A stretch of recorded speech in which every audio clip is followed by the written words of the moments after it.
The Colosseum, a marvel of ancient engineering and a symbol of the grandeur of Rome. Even its name sounds strong. The Colosseum, or the Flavian Amphitheatre, stands as a testament to the might and ingenuity of the Roman Empire. This famous arena, right in the middle of Rome, shows us how grand and mighty the Roman Empire was.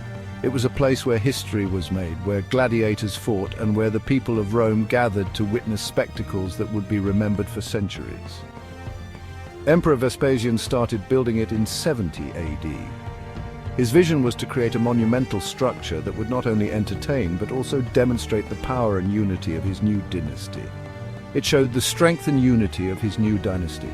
The construction was a massive undertaking involving thousands of workers and an immense amount of resources. It was a project that showcased the engineering prowess and organizational skills of the Romans. It was a gift to the people of Rome, a place for amazing shows, gladiatorial contests, animal hunts, and even mock naval battles were held here, providing entertainment and a sense of community for the citizens. Imagine this. The busy city of ancient Rome, full of life and big plans. The Colosseum was at the heart of it all, a bustling hub of activity where people from all walks of life came together.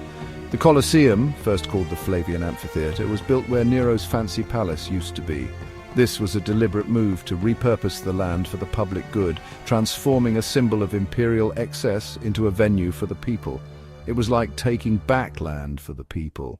The construction of the Colosseum was a statement that the new emperors were committed to the welfare of their citizens, providing a space for public enjoyment and civic pride. It sent a clear message. The emperors were back in charge, and good times and entertainment were here to stay. The Colosseum became a central hub for entertainment, a place where the power and generosity of the emperors were on full display. They picked the spot carefully. The location was strategic, ensuring that the Colosseum was easily accessible from all parts of the city. In a valley between three hills, the Palatine, Caelian and Esquiline, the Colosseum was easy to reach from anywhere in the city. This central location made it a focal point of Roman life. It was a huge oval made of travertine stone, held together with iron clamps. The construction techniques used were advanced for their time, ensuring the structure's durability and grandeur. It could hold a whopping 50 to 80,000 people. This immense capacity made it one of the largest amphitheatres ever built, capable of hosting massive crowds for various events. This place was made for crowds, a huge arena where everyone, rich and poor, could come together and get excited. The Colosseum was a melting pot of Roman society, where the thrill of the games brought people together in a shared experience of awe and excitement. Even today, if you step into the Colosseum, you can almost feel the past. The ancient stones seem to whisper stories of glory and tragedy, of heroes and villains. It's as if the very air is thick with the echoes of history, transporting you back to a time when this arena was the heart of Roman entertainment. Close your eyes and listen. The roar of the crowd, the clang of swords, the shouts of victory and defeat. These sounds once filled the air, creating a symphony of chaos and excitement. The energy was palpable, a mix of anticipation and dread, as thousands of spectators waited to see who would emerge victorious. This was where Romans came for fun, to see gladiators fight, wild animals hunted, and even fake sea battles. The Colosseum was a stage for the most dramatic spectacles, from brutal hand-to-hand combat to elaborate naval reenactments. It was a place where the boundaries between reality and performance blurred, and the audience was left in awe. The air buzzed with excitement as gladiators marched in. These warriors, clad in armor and carrying weapons, were the stars of the show. The crowd cheered and jeered, their emotions swinging with every step the gladiators took. It was a moment of high drama as the fighters prepared to face their fate. These fighters, often slaves or prisoners of war, trained in special schools. They underwent rigorous training, honing their skills and building their strength. Their lives were dedicated to the art of combat, and their survival depended on their ability to entertain and impress the crowd. They had all sorts of weapons and armor. From swords and shields to tridents and nets, each gladiator had their own unique style and strategy. Their gear was not just for protection, but also for show, designed to captivate the audience and add to the spectacle. Their lives were on the line. Every fight was a test of skill, strength, and courage. The stakes were high and the consequences of failure were dire. For the gladiators, each battle was a fight for survival. a chance to prove their worth and earn their freedom. Every fight was a risky chance for survival, and maybe, just maybe, freedom. For some, victory in the arena meant a chance at a new life, free from the chains of slavery. The hope of freedom was a powerful motivator, driving the gladiators to fight with everything they had. The crowd was a mix of everyone in Roman society. From the wealthy elite to the common citizens, people from all walks of life gathered to watch the games. It was a rare moment of unity, where social status was temporarily set aside in the shared experience of the spectacle. Important senators in fancy togas sat next to shopkeepers and workers. The Colosseum was a melting pot of Roman society where the powerful and the powerless came together. It was a place where the lines between classes blurred, if only for a few hours. Everyone forgot their differences for a while, caught up in the thrill of the show. The excitement of the games created a sense of camaraderie among the spectators as they cheered and gasped in unison.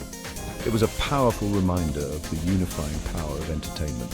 The emperor himself watched, reminding everyone who was in charge and how important these events were. His presence was a symbol of the power and grandeur of Rome, and a reminder of the political significance of the games. The Colosseum was not just a place of entertainment, but also a stage for the display of imperial authority. Gladiator fights were violent, but they weren't just mindless killing. These battles were a form of entertainment, a spectacle that captivated the Roman populace. They were a blend of sport, ritual, and drama, designed to showcase the might and discipline of Rome.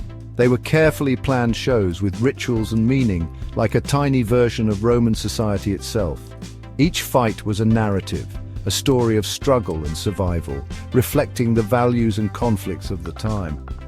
The arena was a stage where bravery, skill, and strategy were put to the ultimate test.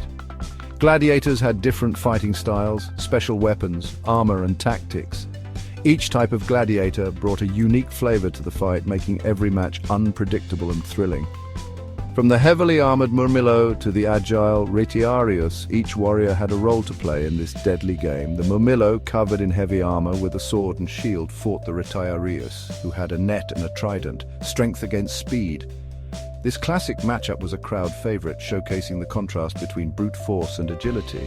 The hoplomachus, like a Greek warrior, used a spear and small shield, fighting with speed and skill. His style was reminiscent of ancient Greek hoplites, bringing a touch of historical nostalgia to the Roman arena.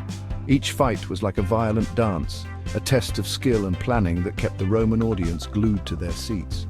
The choreography of combat, the clash of weapons, and the roar of the crowd created an atmosphere of intense excitement and anticipation. People think all gladiators died, but that's not true. Many gladiators survived multiple battles, becoming seasoned veterans and even celebrities in their own right. Their survival depended on their skill, luck, and the whims of the crowd and emperor. Some fights were to the death, but many ended when one fighter gave up. Yielding was a strategic decision, a way to live to fight another day. The defeated gladiator's fate then lay in the hands of the emperor or the crowd. Then, the emperor or the crowd decided his fate. The decision was a dramatic moment filled with tension and suspense. The crowd's reaction could sway the emperor's judgment, making every fight a matter of public spectacle and opinion. Thumbs up meant he lived. This gesture was a sign of mercy, a reward for a brave and entertaining performance. The gladiator would live to fight another day, earning the admiration of the crowd. Thumbs down, well, you know. It was a sentence of death, a grim reminder of the brutal reality of the arena. The crowd's disapproval could seal a gladiator's fate, ending his life in a final bloody spectacle. The Colosseum was more than just the arena you could see.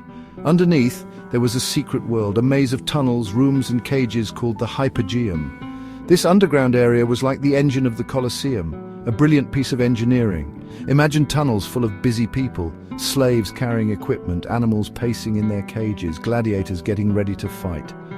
Ramps, elevators, and trapdoors moved scenery and performers quickly, so the show never stopped for the excited crowd above.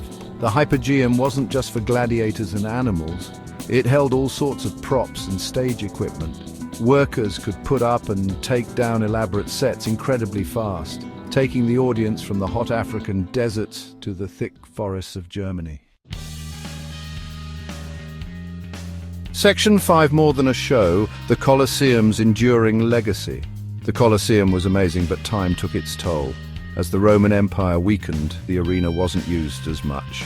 Gladiator fights were banned in the 400 SAD, and the Colosseum became a shadow of its former self. But even as a ruin, it was important. People took its stones to build churches and palaces. It became a shelter for the poor and a home for wild animals. Even with neglect and natural disasters, the Colosseum stood strong, a silent witness to history. Over the years, stories and legends grew up around the Colosseum. Some say it was a place where many Christians were killed, an idea started by early Christian writers. Maybe a few Christians were persecuted there, but there's no proof that it happened a lot. Another mistake is that the name Colosseum comes from its huge size. Actually, it probably got its name from a giant statue of Nero that used to stand nearby, a reminder of how important he thought he was. Today, the Colosseum is one of the most famous landmarks in the world, a symbol of Rome's lasting impact. Millions of tourists visit its old stones every year. They want to walk where emperors and gladiators walked, to feel connected to the past. The Colosseum is more than just an old arena now. It's a symbol of human creativity, cultural exchange, and how history repeats itself. It reminds us of how great and how fragile human civilization can be. Protecting the Colosseum for the future is a tough job. Time, pollution, and millions of visitors take their toll. People are working hard to preserve it, using new technology and old restoration methods. It's a big challenge, fixing crumbling walls, broken arches, and protecting delicate mosaics. But archaeologists, architects, and historians are dedicated to making sure the Colosseum keeps inspiring us for years to come. The Colosseum isn't just a ruin, it's a living reminder of the power of the past. It lets us travel back in time to hear the roaring crowds, the clashing swords, the exciting events that happened there. It reminds us that people have always loved a good show, a good competition, and it reminds us how fragile, but also how strong we are. When we look at this ancient wonder, we remember that the stories in its stones aren't just about the past. They still matter today, shaping how we understand history, culture, and what it means to be human. The Colosseum is a timeless symbol, a story told in stone, forever a part of Rome.